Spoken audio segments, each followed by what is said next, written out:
another in a series of interviews of guest artists appearing at the Hill House on Devil's Backbone. Open air.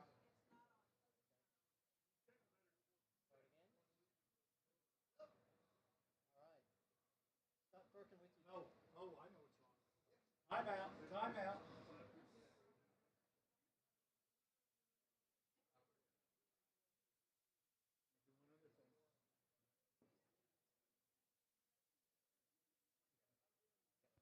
Yeah. Yeah.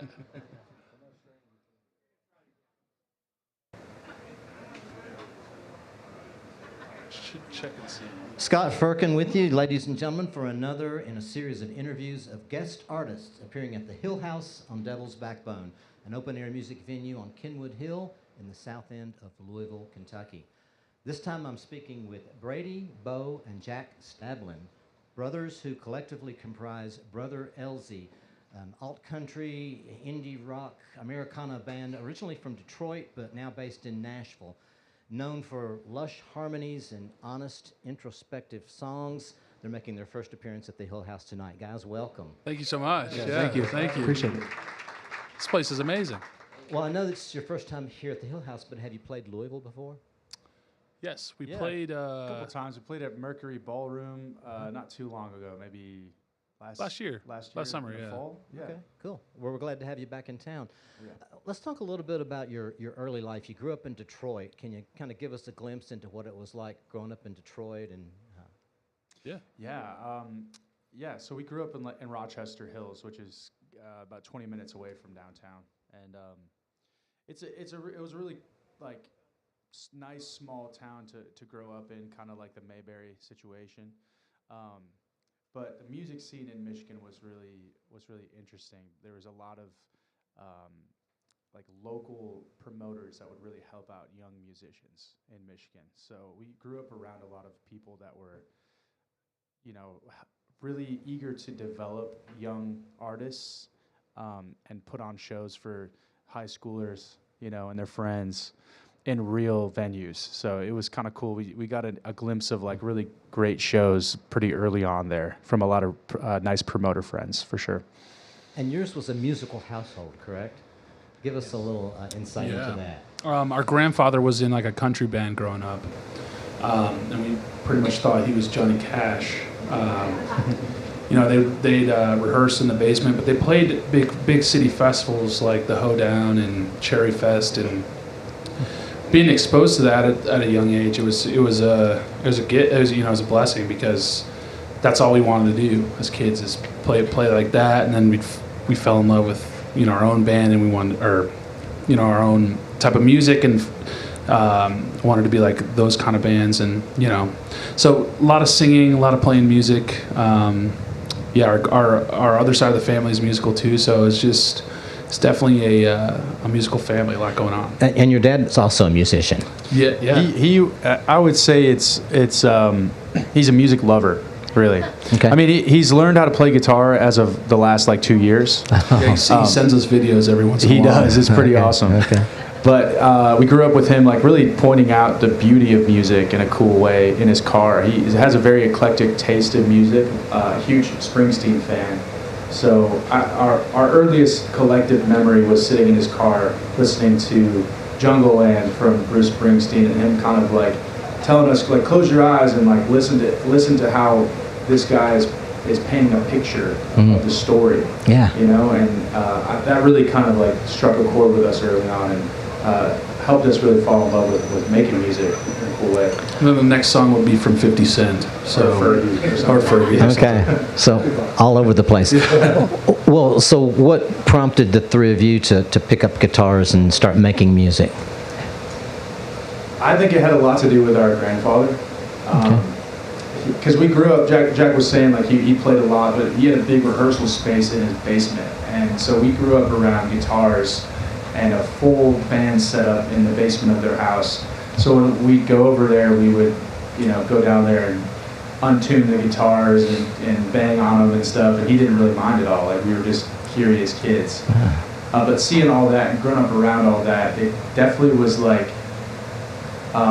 it showed us that it was okay for us to pursue, And you guys were pretty young when you began performing in public together, right? We used to busk. That was our thing. We used to, downtown Royal Oak, we'd go and play on the side of the street in like middle school, elementary.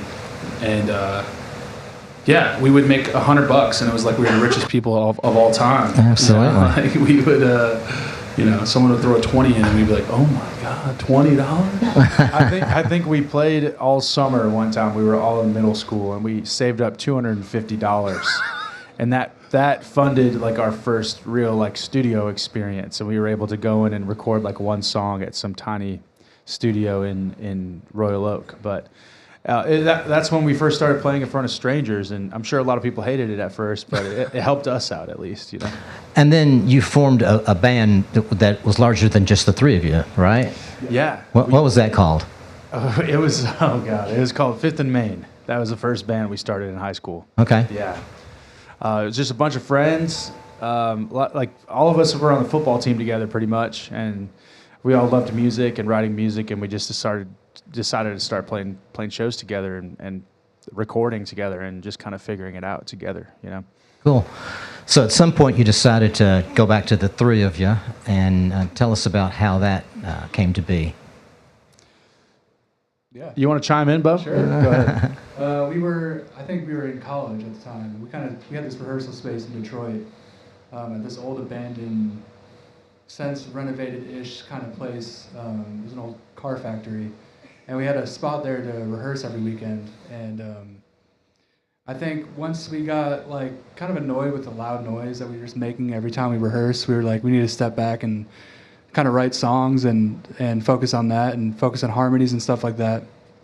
Yeah, I think we just like one day we just sat in there, we wrote a song called Matador, and it kind of showed us that we could do it ourselves. So from then on, we were just Brother Elsey. Yeah. That's when you became Brother Elsey? Yeah, very soon after. Yeah. Very soon after that, yeah. We met our best friend in college. His name's Dalton, who plays the drums for us. Right. And that's when it really our sound really shaped after that, you know. But it really started with that warehouse place that we were rehearsing in and writing songs together. Just the three of us. We'd sit in there for hours and just kind of like figure out what sounded good to just the three of us instead of anyone else's input. Yeah. So at what point did you decide that you wanted to pursue this as a full-time vocation? I think it just kind of like compounded as time went on. We chose to go to school for music out of high school, and I don't know how much I learned there. It made me take it seriously though. I think that I think with anyone who goes to college nowadays, I think like you learn what hard work is. You learn some bones, like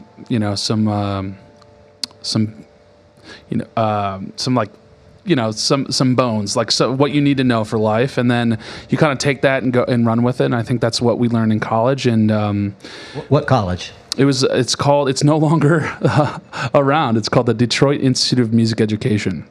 And it was like a trade school for musicians. It was really cool. We focused in on songwriting and music business. But after that, I think that it was just one opportunity after the other, and just made us focus in on our craft. And one show led to the next show, led to the next song recorded, led to the next tour, and then it was touring a lot, and it just kind of became like, oh wait, we're doing this. We've always wanted to, and now we're actually doing it. So. Tell us about the significance of the name Brother Elsey. Yeah, so that kind of goes back to our grandfather. Our great-grandfather's name is Elsey Prater. They're all from southeastern Kentucky and Appalachia in Pike County, they right around like Prestonsburg.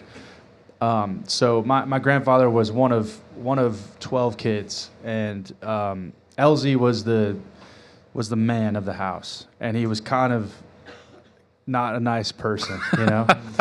But that's how it was back then. It was in tough love. Everyone learned from him how to work hard, you know, and how to rely on each other. And I think we're so close to that part of our family with going to family reunions in Prestonsburg and Corbin, and our ties are deep. In the region of Appalachia and the family in general, and I think that kind of, we wanted to pay a little bit of respect to that with the band name, for sure. Sure, I get it. Well, describe the creative process. Give us a little insight into that. Like, how does a song come together for Brother Elsey? A couple black eyes. A lot of fist fights. A lot of fist fights, Yeah. I was going to ask if you ever disagreed on anything. We disagree every second of the day, but we figure out a way to work through it, Normally it starts with an idea from me, and then I'll bring it to the guys, and we'll do like the whole editing and, all the process of including their opinions on what would sound good and what sounds bad, And with the band situation, I think it's there's a lot of creative input when it comes to different parts for guitar or bass or piano or drums. And also they have all the creative input on what the lyrics should be and if the melody should be this way, and But it usually just starts with a guitar. If I find a pattern of chords that sound good, and then it's a whole like mumble thing. You mumble through a melody until you find something that might work. It might pertain to a certain title, or it's just something that you think sounds good with the melody. So you just kind of you roll with that and create a story around that. But it's definitely a group effort after a certain point, for sure. So about 5 years ago, you made the decision to relocate from Detroit to Nashville. Tell us a little bit about that. What prompted it, and how's it been working out? Go ahead and tell the story, Jack. So we didn't want to go at all. We were living in Grand Rapids, Michigan, and if anyone's ever been there, it's a really nice place. It's hard to leave, I would say. I do miss it still, but we were in the throes of COVID, and we might have had a couple cocktails. And we're on our back porch, and Brady looked at us and he said, "We're moving to Nashville, and I don't care what you think." And then about it, he said October. We ended up moving in December, so it worked out. It was a great move, Yeah. So how has your music been affected by the move? Has it been? Yeah, absolutely. I think. We honestly flipped a coin after college. We were like, we could either move to Grand Rapids and change the scene a little bit, and feel a little bit more comfortable, or go straight to Nashville and really cut our teeth there. But thinking about going to Nashville at 22, it didn't seem like the right move because we weren't even close to ready for the opportunities that it would lend to us, But when we moved there in 2021, we had been playing for a while as the band and making songs for a while as the band. And I think we were ready for the opportunities. So a lot of cool things have kind of fallen into place since moving there. And it's taught us a lot. There's a lot of great things that happen. You meet a lot of really cool people, but as much as you go up, you come back down the same way, and it's an ebb and flow situation. But we've learned so much, and we've gotten so much better sonically, I think, since moving to Nashville with all the influence and just all the ups and downs. You learn so much in between all of it, things that you really want with your music. What do you really want to convey? That's kind of the biggest thing we've learned. And I think if we moved to Nashville right off the bat, right out of college, it's a hard town. It's really accepting, and there's a lot of opportunity there. But this is a hard business, and I think that us delaying the process a few years and really deciding to do this thing before we moved there, it has allowed us to keep going. There might be another universe where we're not doing this anymore because we moved too quickly or something. Oh yeah. Well, I know you've done a lot of live performing. What are some of the places that you've played? And I know you toured all over the country. So Yeah. What are some of the standout venues or experiences that you've had as touring musicians? Yeah, we played some pretty cool spots. We played at a place called Richardson Stadium. This was in Canada, in Kingston, Ontario. Mm-hmm. It's a football stadium. This was about 7 years ago now. It was 6.5. That was the biggest show we had ever done up to that point. And just one of those moments where you get on the stage and you realize all the doubts that you had about yourself and your music and all that stuff.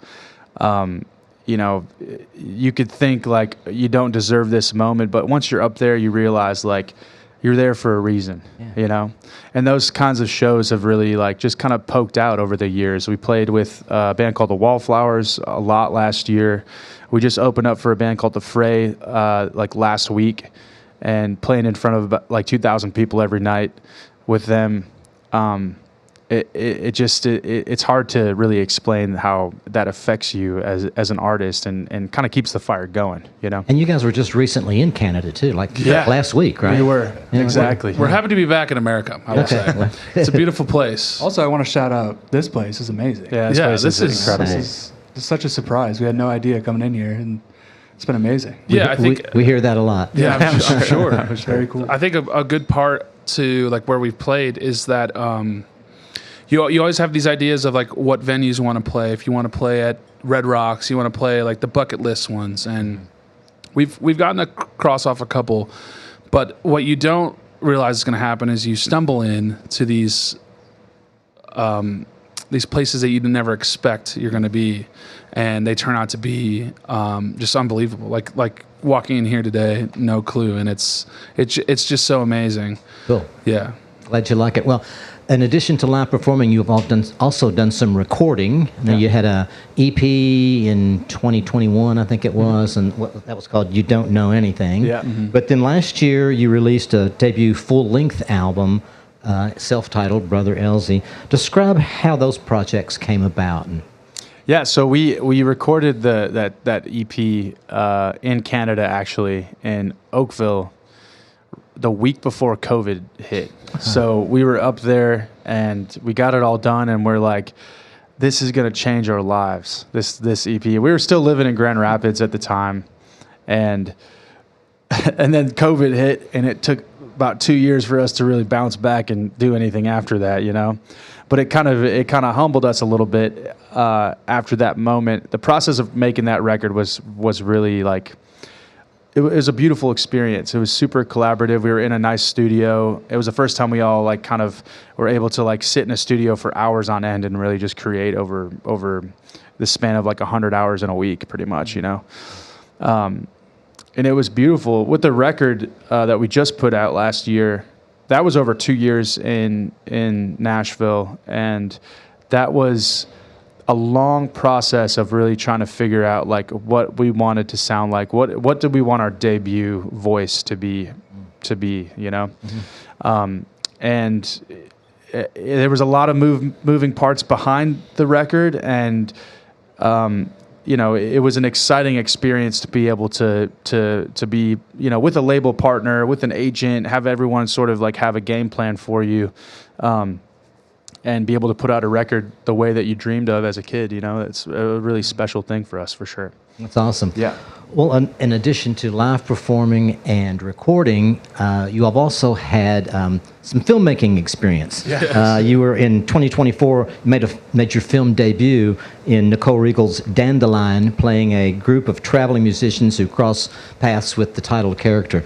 Tell us, we got to know how that came about and what that was like. We didn't have to try very hard because it was just... You just played yourself. Exactly. They didn't even change the name, you know? But we were playing, it was actually the first like month we moved to Nashville. We're playing a little showcase at the basement, and this tiny blonde lady came up to me after we played this set. It was a tiny like showcase, about 45 minutes. She came up after, and she tugged on my jeans, and she said, "I've been looking for you." And I thought, that can go a lot of ways. yeah, I know. I thought, are you mad at me, or what's going on? What did I do? What happens next? I'll here? move the car. I know it's parked. Yeah, sorry. But she said, I've been looking for a band for 6 months. I just moved here from LA. I've been looking for a band for the last 6 months, and I just so happened to be here early for the showcase that was going to happen after this set. And I found you guys, and I want to put you in a movie. And or I was just like, yeah, sure, whatever. But she sent us the email with the whole script, and she wrote us in the script within 3 weeks. She sent it over, and we had gotten some drinks with her and dinner, and we talked about our story as the band and all the moving parts and all the drama that's kind of come to be within our life. And she wrote in a lot of like our come up into the story behind the movie in general, and we read through the script, and it really you could tell that she cared so much about us Yeah. and our story and Yeah. put it in the movie. And then we had to act. So that Have you seen the finished film? yes, Yeah. I've watched it a couple times. Yeah.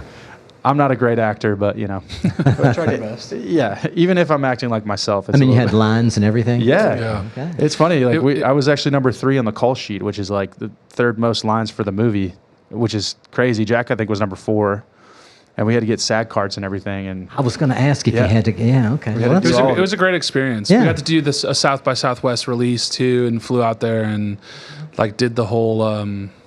I guess it's not red carpet, but like the whole yeah. was a the, red carpet. The premiere, yeah. Yeah, the premiere, exactly. Yeah, yeah. that was cool. That's really It cool. was exciting, and we got to meet some really amazing people there, and that was also Working filmed. alongside like real actors too. That too. Like, that was yeah. wild. Yeah. yeah. Yeah. It was filmed in Kentucky too. It was filmed in in Covington. Covington, Kentucky. Yeah. Okay. And so we got to spend like 3 weeks there, and yeah, Okay, everybody. Dandelion, Nicole the one. Regal. Yeah. it's on Hulu. Yeah, check it out on Hulu. On Hulu. Okay. Well, I'd love to continue this conversation, but I think I'm the only thing standing between you and some great music. So I'll just thank you again for sitting down with me, and we're going to enjoy the show. Thanks Thank so you much. so much. I appreciate it. Yeah. Yeah, thank you. Thank you.